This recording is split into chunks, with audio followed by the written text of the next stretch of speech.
Hi, everyone. Welcome to today's webinar, Be Ready, Extreme Heat. Thank you so much for joining us today. This session is part of Prepared Together, Canadian Red Cross Disaster Preparedness Virtual Learning Series. Today's session is presented in English.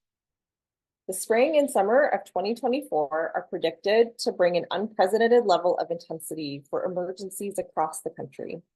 The goal of the Canadian Red Cross Disaster Preparedness Series is to support people and communities prepare for, increase their resilience to, and respond to future disasters. We are hosting learning sessions throughout the summer in both English and French. Use the QR code on your screen to visit our website to learn more about and register for our other programming. We will also post the web pages for you in the chat.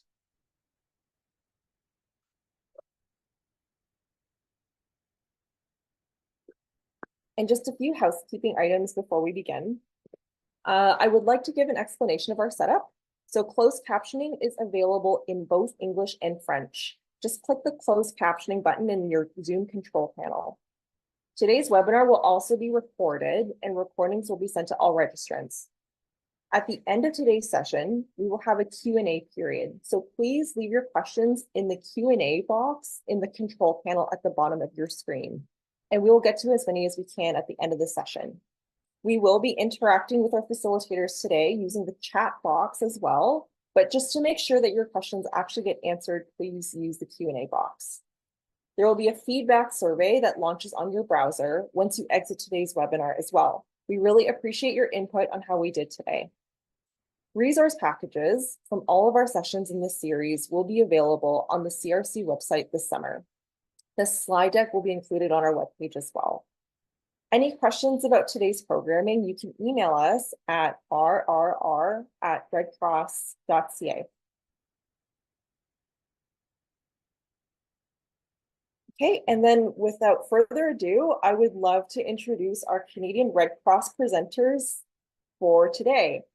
Patricia and Fred, please welcome Patricia and Fred. Thank you so much for joining us today.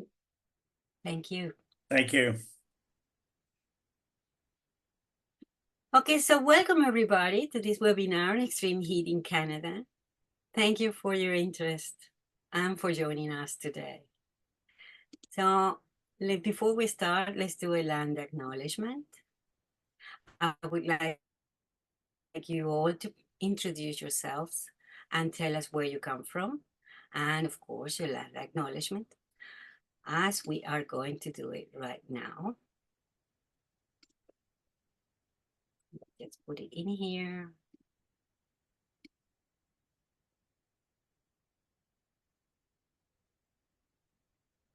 Oh, my one doesn't seem to be going in. Yeah, there you go. Perfect. While we do that, I would like to remind you that by recognizing their presence and resilience, we support and empower Indigenous communities. But that is not enough. Engage in learning about their history, advocate for their rights, and support initiatives that promote their well-being and sovereignty. Because together, we can build a future of respect and equity for everyone. Thank you. So, once you're doing that, I would like you to introduce yourselves and tell us what is the one item you would like to have in an emergency. My name is Patricia Vargas, and I have been a Red Cross volunteer for almost 4 years. I am a Be Ready presenter, as you can see, and I am an emergency responder and supervisor and a safety and well-being responder as well. And I'd like you to meet my co-presenter, Fred. Fred? Hi, everybody. My name is Fred Mayo. I come from the southwestern Ontario, down along Lake Erie. I am a PDA responder and supervisor for Red Cross, as well as working in the dispatch for our area and working for the virtual team for disaster management for Ontario. So I hope everybody enjoys it today. I can see some of you already say grab and go backpack. So you know about this. Great, great. Congratulations. Yeah, but well, what are we going to learn today? What is extreme heat? How you can stay safe during extreme heat? What are the practical actions you can take to reduce that risk? And how you can prepare for it. Intact Center on Climate Adaptation, a subject matter expert on climate adaptation in Canada, provided most of the content for this webinar. So, Fred? Yes, just give me 1 second here. So Canadian Red Cross, did you know that our emergency response working in Canada, on an average, Red Cross assists 78 people across Canada every day, every single day. They respond to an emergency every 3 hours. And I can attest to that just from the virtual team that is constantly getting calls from all over Ontario. And again, the same thing happens across all of Canada. As this sort of the Red Cross assists 78 people, respond to 2,550 emergency responses in Canada every year, and support over 2,600 people in Canada after an emergency. That's just a large figure. And so let's talk about why. Why does this happen? Let's talk about climate change and extreme heat. What's happening with this? So if we can go to the next slide. So the increase in the frequency and intensity of weather-related emergencies and disaster has increased. Again, if you look at the Red Cross manual here, trust, equality, and local equity and local action, you can read about this. Globally, climate and weather-related disasters for a decade has increased nearly 35% since the 1990s. Over the past decades, globally, 83% of disasters were caused by extreme weather and related. And as we can see, we know ourselves that with things like extreme heat and wildfire and the other emergencies, flooding, a lot of this can be attributed to climate change. The disasters per decade have increased a lot. So, I mean, this is what we're looking for, why we're as bad as we are right now.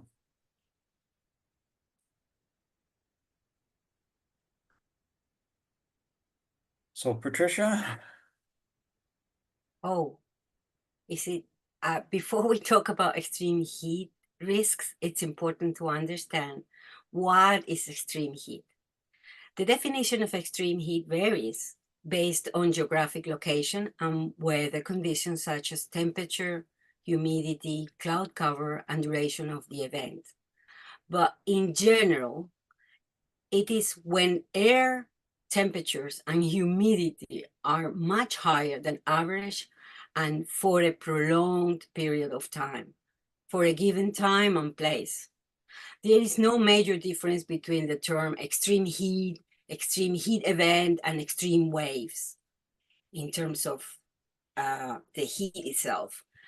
It's all different ways of talk about similar heat events. For example, heat waves is often used to describe extreme heat or extreme heat events that have a longer period of time.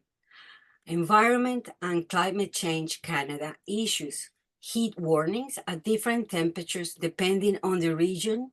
And as we can see on the map on the slide, for typically warmer climates like Southern Ontario, a heat warning will be issued after at least 2 days of humidex of 42 centigrades or higher.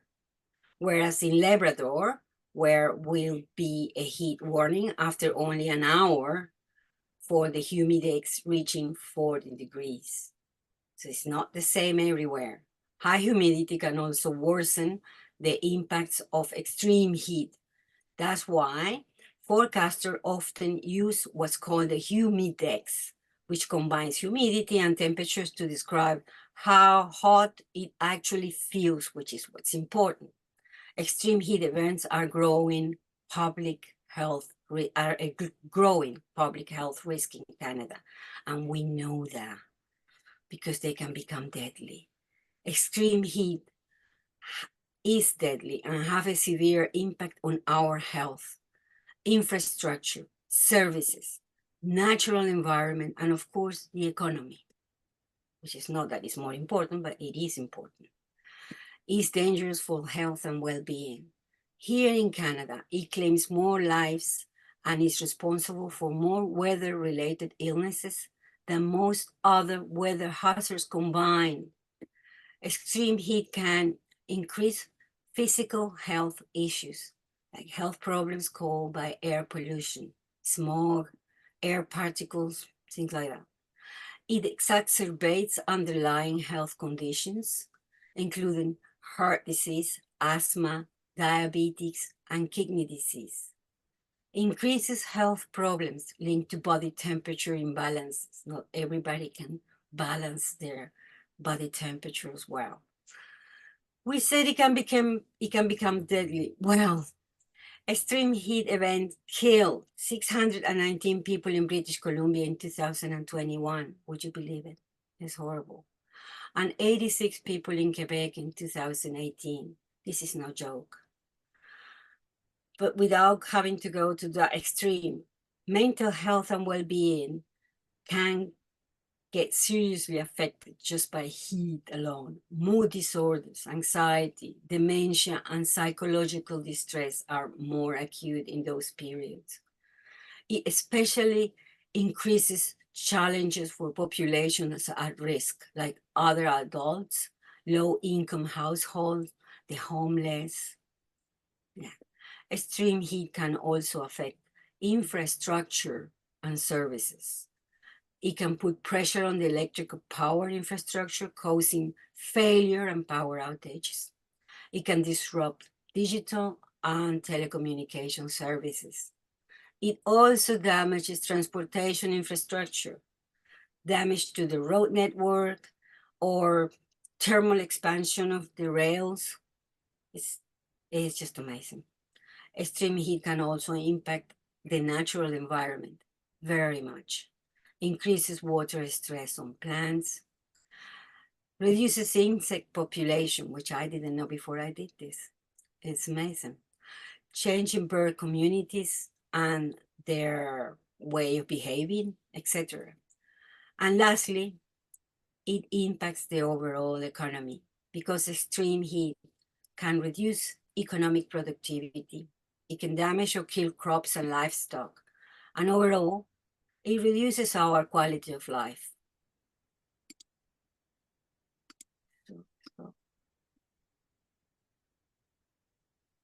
The good news is that we can reduce the impact of extreme heat on health. However, resilience to extreme heat cannot be achieved by relying solely on air conditioning. So, do you know any other way to reduce your risks? Stay safe or prepare your household for extreme heat? Please share that in the chat. In the next section, Fred will talk about tips to stay healthy during extreme heat, practical actions you can do to reduce your extreme heat risks, actions to prepare yourself and your household for extreme heat. Yeah, stay hydrated. That's a very good one. Perfect. Wear sunscreen and a hat, for Christ's sake, of course.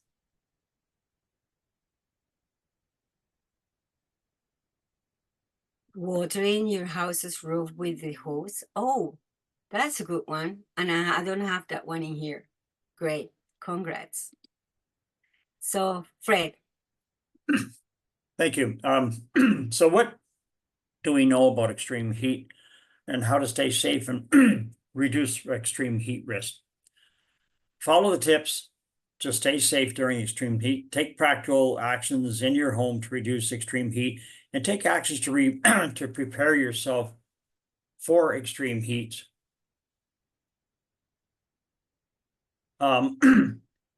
So one of the, if we can go to the next slide, take actions to prepare yourself for the next one. know the signs of heat illnesses.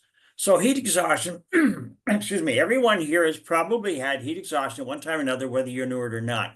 So heat exhaustion, you could be outside working or playing or in sports or something like this. And then you start to get a headache, you start to feel ill, you just feel awful. All you want to do is get home, you're sweating heavy, you feel a little nauseated, and you have warm, moist skin. That's heat exhaustion, and it can get worse. Those as slowly works up. So we need to catch that before it gets any worse than that. And heat stroke, now your body's heat regulatory system that gives us sweating and tries to protect itself has stopped working. So now we'll have a severe headache, confusion, lack of coordination, high body temperature, no sweating. We're not protected, body's not protected anyway, and may become unconscious, red, hot, dry skin. And we don't want it to get to that stage. So how can we stop that from happening is drink liquids. Water is best. But again, with drinking liquids, if you're drinking a lot of water, then you may want to make sure that you've had a good meal, something to keep your electrolytes. And if you don't, then you may want to try a sports drink to try bring up your electrolytes as well. To stop that, the heat stroke a lot of times and heat exhaustion will affect the elderly, like we said before, and the small kids. So we especially have to watch them because their heat regulatory system may not be as in tune as a normal adults, as an adults would be. So watch them. Stay cool. So what can we do to stay cool? Some things that we can do. If it's heat exhaustion, get out of the heat. Find a place under a tree with a breeze. Relax, stop as much exercise as you can. Wear loose clothing that adjust your clothing, light colored clothing made of breathable fabrics. Adjust your activities as much as possible. Take showers if you can, a cool shower, and that would be good for heat exhaustion. When we get to heat stroke, we need 911 probably for that. If you see someone that's going through that, they will need rapid cooling at that point to cool them down and calling 911. Heat stroke is very, very dangerous. So we're not going to do that. Never leave children or pets outside in a park vehicle or the hottest part of the day between 10 a.m. and 2. Get out of the heat, get cool. And if we look at countries like Mexico who have a climate that is very hot a lot, this is the normal standard there where they get out of the heat during the hot. And I think we're going to have to start adopting to that too.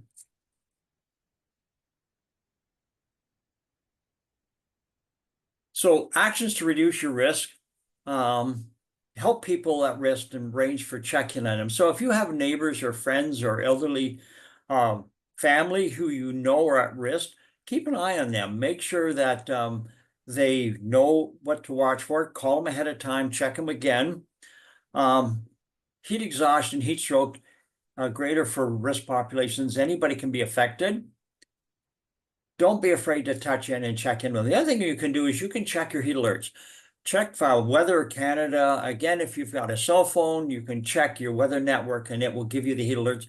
And look for, like Patricia said earlier, look for the warning signs on there that they give you that you should do it and follow them and pay attention to what they say.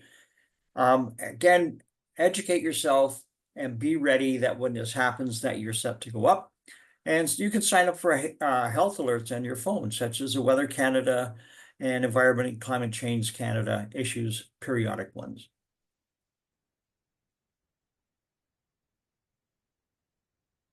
So practical actions to reduce your risk from extreme heat.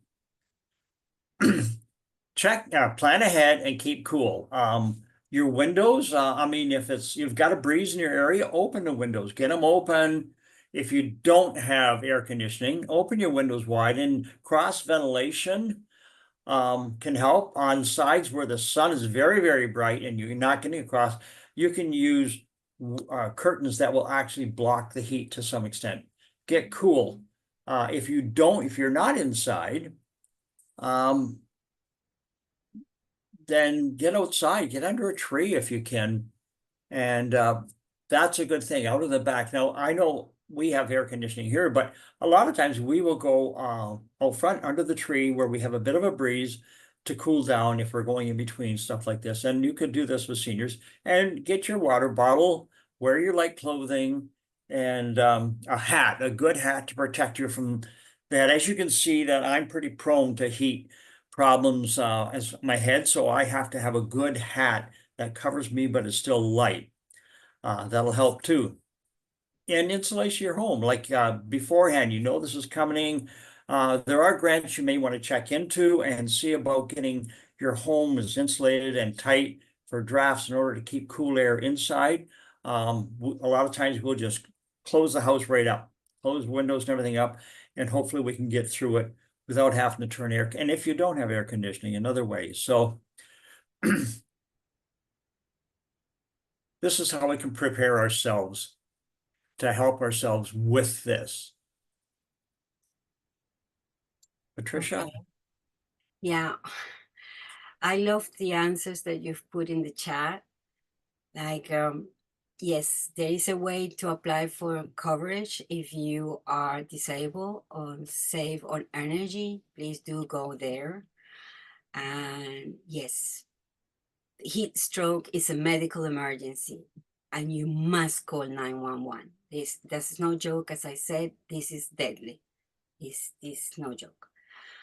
So now that we know what the consequences may be and what we are against, we are going to get to plan and prepare for extreme heat in 4 steps.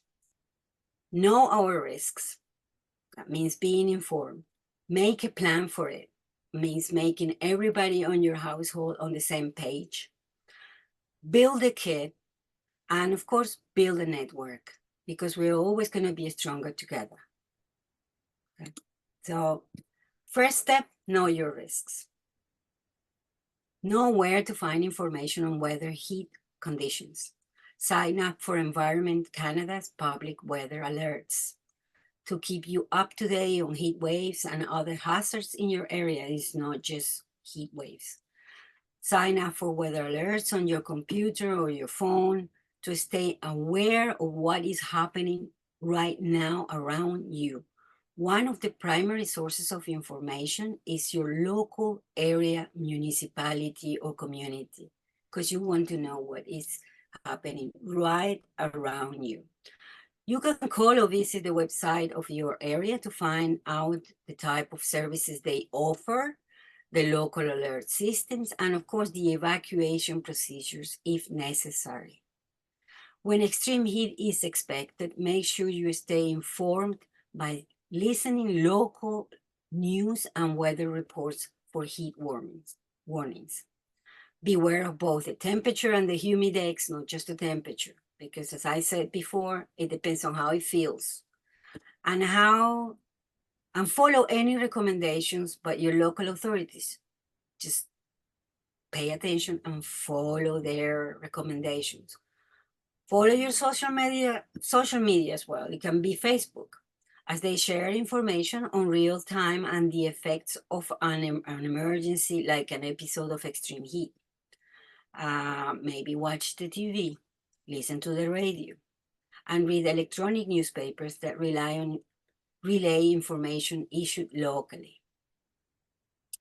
There is an app called WeatherCan that issues the Government of Canada, or even the Weather Network mobile app. They are very good.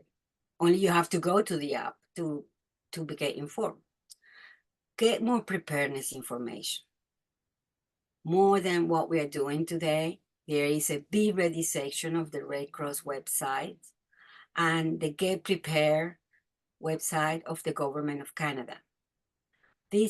Visit the Public Health Agency of Canada website for all complementary information like mental and emotional well-being resources, which are very important as well. Okay, so now we're informed and we're going to make a plan, because Yeah. We have the time now. We can do it in peace, and we can all get together at home and decide what we're going to do in case this happens, in case we have to evacuate. Having an emergency plan will help you gather your essential information, think ahead of time what you will do in case of extreme heat, and where you will go to keep cool. By creating and practicing a plan, you increase your capacity to keep safe during a heat wave, you and all your loved ones. The Canadian Red Cross has an emergency preparedness planning document that we encourage you to use. There is the link.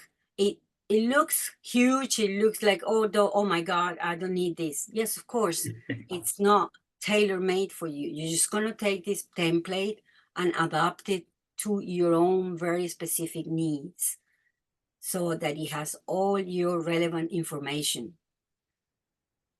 Create a communication plan using emergency contact cards. Everybody that should be involved should be in there. When building your plan for extreme heat, consider the following.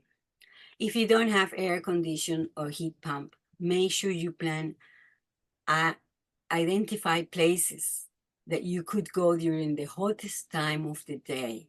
Some places to consider could be schools, public libraries, movie theaters, malls, or municipal cooling centers.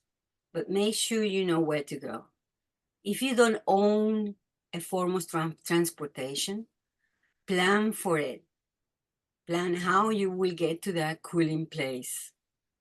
Plan ahead of accessible transportation what you may need to get to a cooling place. Work with local services, public transportation, or paratransit to identify your local or private accessible transportation options. And also, very important, prepare for possible outages.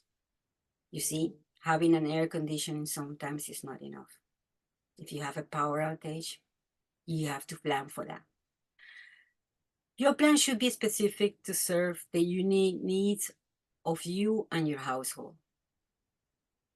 Consider in your plan if you live with children, pets, or individuals with specific needs.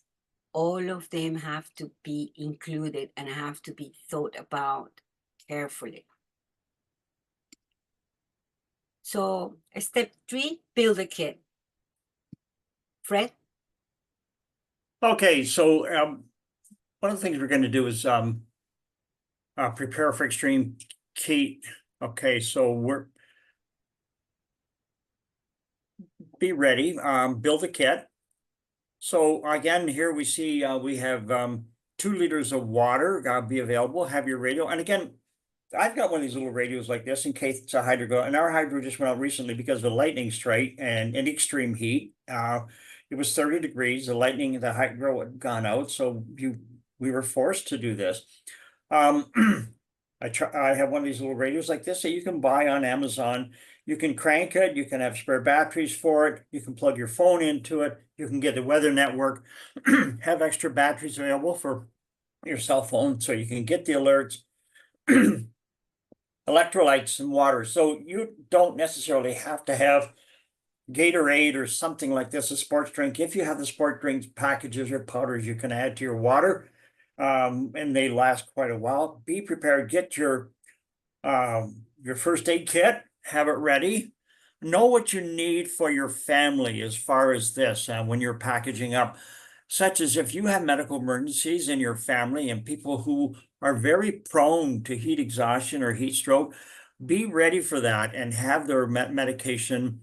Some people cannot tolerate heat or especially sunlight if they're on a certain type of medication. So be aware of that and what you can do to cool them down and find a good spot that you've planned, like Patricia said, where you're going to go in the shade or in the cool, or excuse me, another area that could be open would be a library. Again, if you had an emergency with heat and everything's down, you're going to have to plan, not evacuation, but plan have a plan, like some of the people in chat are saying, that we need to be prepared. I mean, the tree in the back, a tent, something that you can do to help to get it. And again, canned food is good, something that won't go bad in the heat. Sunscreen after sun lotion and hats. Again, instant ice packs. Instant ice packs are great that you crack them and do it. As a healthcare professional for many years, I know we've had to use them to help people who were going into heat exhaustion or who were actually in heat stroke while we're waiting for 911. And one person said, it is an emergency. Yes, 911 should be called for heat stroke. It is a true emergency. Ice packs behind the neck and under the armpits, something like this, cool them down, water if we have to. But just think about what you need to do for you or to help your neighbors when yourself in a case of something like this. Okay, next slide.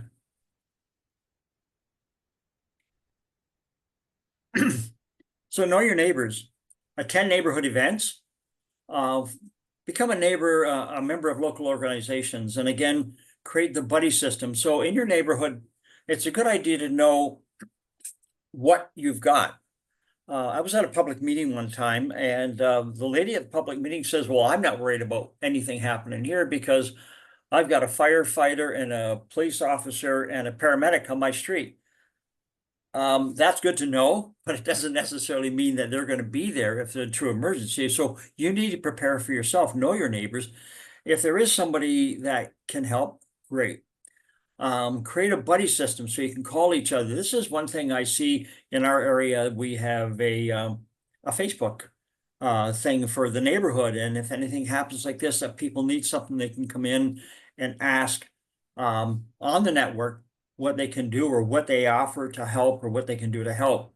So learn about the illnesses, learn about heat stroke, learn about heat exhaustion and emergencies, and be prepared that you can help. Know who's at risk in your network. Like, is the person down the street an elderly person who doesn't have air conditioning and is very prone to heat exhaustion or heat stroke? And what you can do to help them is stay in touch to see how they are, what they've done.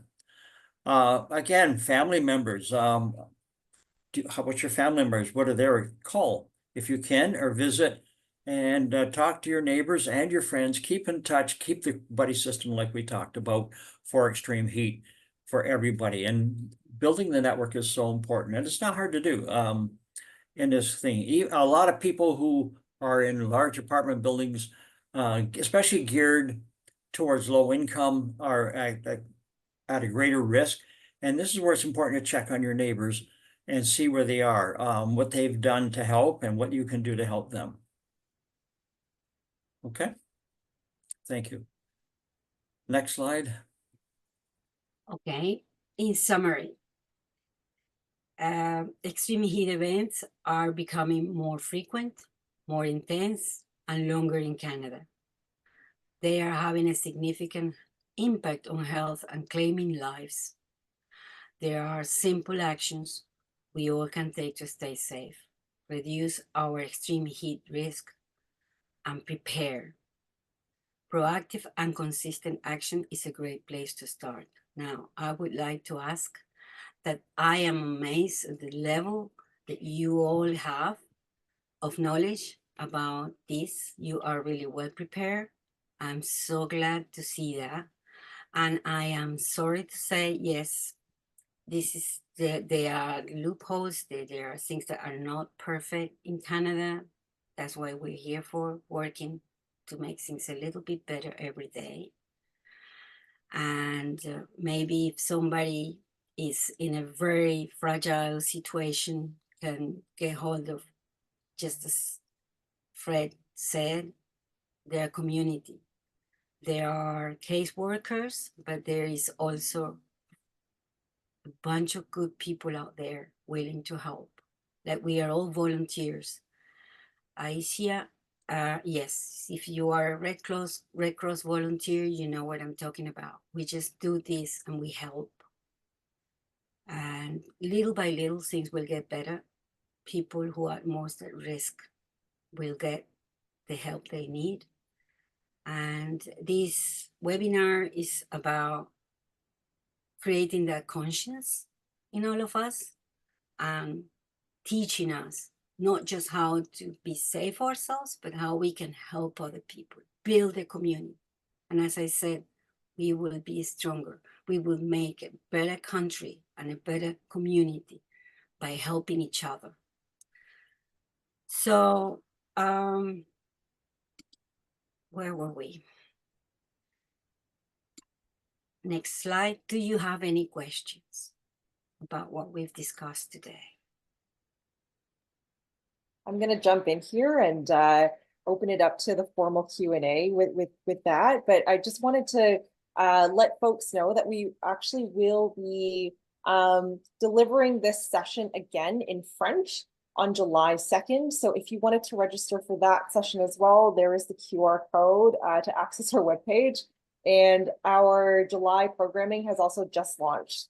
So for English and French sessions, again, check out the QR codes. Thanks so much, Patricia and Fred. We have one formal question in the Q&A box right now. I'm going to paste it into the chat for everyone to see, and I'll also read it out loud.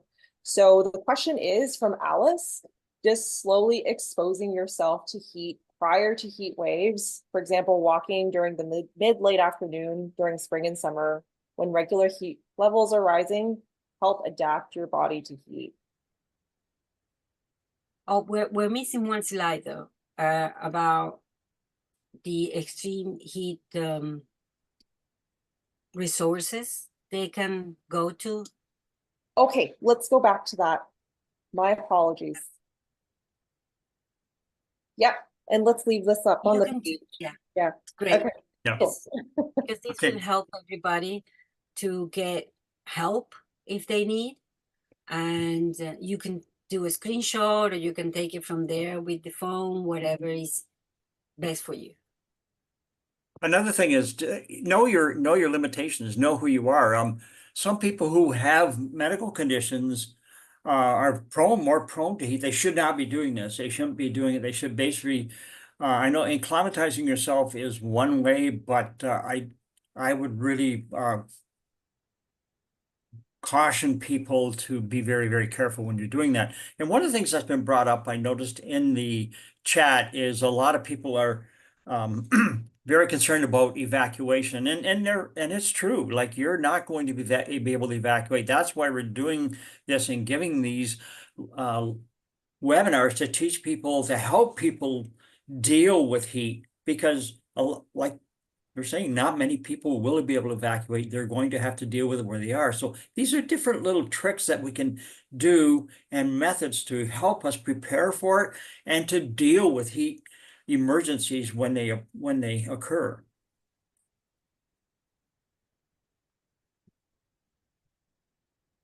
I hope you enjoyed the presentation. Thank you very much to you all for being here. Do we have any questions, April? And checking the Q&A box, it was just that one question for now, but if anyone has any last questions for Patricia and Fred, feel free to just use the chat box. I think this is our last chance, and we're ending a little bit earlier today, so we do have some time for facilitators. If there are questions about extreme heat. I know It's the first time we do this presentation. Yeah. And it'd be very good if you just keep on telling us what what was good, what wasn't so good.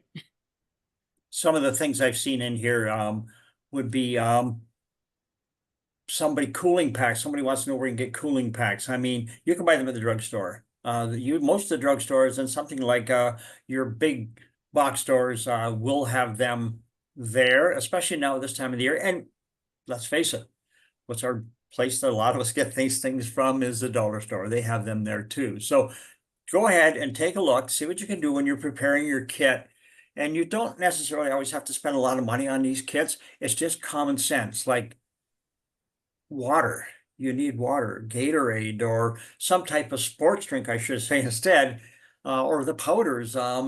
Light clothing, have it ready, have your stuff ready. And again, the other thing is your documents. If for some reason you do have to evacuate because of extreme heat and other emergencies that would come with this, then always have your stuff ready. Things like your will, your documents, being a virtual responder with Red Cross, when we're calling people after a major fire or a flood or something like this, we say, okay, were you able to access or have your credit cards, your ID? No, I don't. Get copies of it. Put it in a thing so you have that. So even in extreme heat, you never know what's going to happen. Thank you. Yeah, that's a great answer, Fred. Thank you. KM asks, are there any mobile applications you would recommend downloading? I know you mentioned a couple in your presentation, but maybe we can talk about them again. Yes, that was, let me just go to it. Government of Canada's Weather Can mobile, Weather Network mobile app. And there is a Red Cross, let me see, I got it here. I downloaded it. I'm also trying to find the slide. Yeah, it's Here it 16. is. Yep. 16. Oh, 16 on my end. Oops.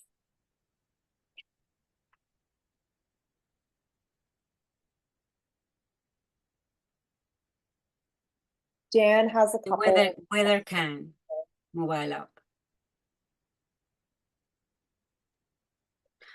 But you can visit the Be Ready page on our Red Cross website, or the Get Prepared from the Government of Canada. But be informed. I mean, wherever you get your local news, it'd be a good source. But check on them and be prepared. Yeah, this is the one. Yep. There's another question from Alice. With the ice packs, is there any concern about cooling too fast and heart issues? If it's personally from my background with EMS and teaching, if it's a heat exhaustion thing, then you should cool it gently and start cooling it. If it's heat stroke and the person is unconscious and deep, then rapid cooling is necessary. You are like armpits, ice packs in the armpits behind the neck, and even pouring cool water over top. That's how dangerous it is. We need to treat that. And again, first thing, call 911. They need 911. But again, like if it's heat exhaustion, you can cool it down a little quietly, and especially if you know your medical conditions that you are susceptible to heat changes. Just be prepared.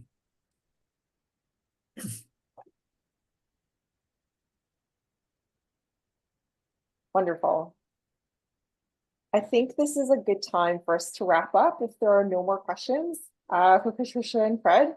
And I noticed Vicky from Red Cross in our audience is letting folks know that you can email us at rrr@redcross.ca with any additional comments and suggestions.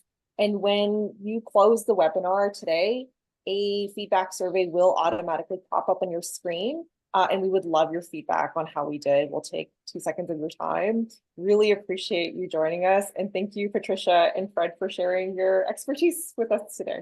Thank you. Thank you to you all for being here. Thank you very much. Thanks, everybody. Have a great day. Bye.